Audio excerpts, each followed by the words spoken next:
talking, if that's okay. Mr. Bobby, would you? All right, I'm Bobby Meadows. This is my wife, Molly. Molly Meadows. I'm Guy Bruner. I'm Emily Fitch. Mary Jane MacArthur. June Layton. Patsy Smith. James Smith. Okay. So, Ms. Jean? Well, I go back in time now because I'm 82 years old. I was not a city girl like Molly and Emily and Mary Jane. I was a country girl until age 13. And at age 13, I moved on 3rd Avenue in Ashford. And I will take just a portion of 3rd Avenue because across the railroad track when you cross, Emily's family lived at the end of 3rd Avenue over there. And it was her dad that actually, Seal Adams, that saved the depot. And also, I would like to, for it to go down in history, that it was actually one vote that saved that depot at the council meeting. This panel probably does not know that, but when the meeting was held to approve the grant, there were 2 people absent. Beverly Popwell and Chris Clemens did not come to that meeting. So there was not a forum.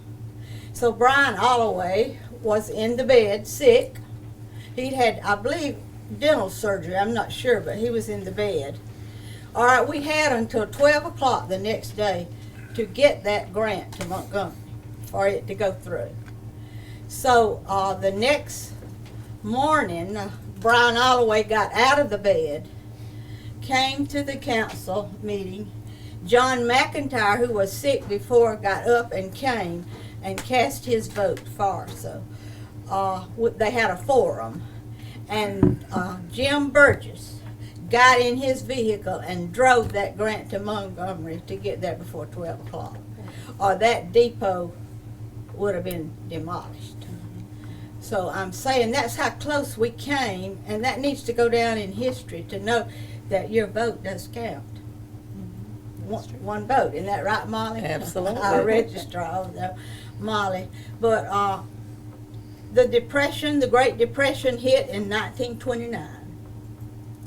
Okay, I was born in 1934, so I was a child coming out of that Depression, see.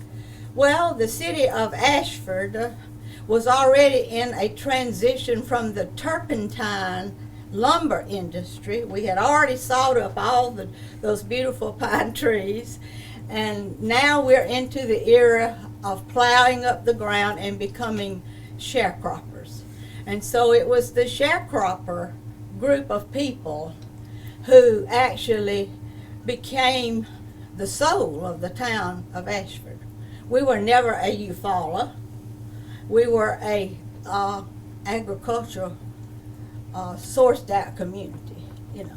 So there were some things on 3rd Avenue I wanted to share with you to go down in history because the people of Ashford, Alabama have changed the course of history. And I just want to put some of the names out there so it can go down in history because sometimes we forget what our ancestors have done here, you know. Charles Edmund Wells, the author of this book, and I wrote this down so we could move on rapidly. He was a neurologist and a geriatric psychiatrist, and he edited the first book on dementia. And he was at Vanderbilt University, I think, at that time. Doreen Deal lived across the corner from my home that I moved in at 13, and he is credited with saving General Patton's life in was that the Battle of the Bulge, or which battle was that, Guy? Battle of the Bulge. Yeah. Anyway, it was there was a long article about Doreen Deal and his participation with Patton that was in the Ashford Progress at one time, Brian, I think. And then I wanted to mention that the Matsons on the corner, that was actually a cotton field. you know, when I moved there as a child. But then the Matsons came and built that lovely home there, and then it became a little circle there, and nice homes there.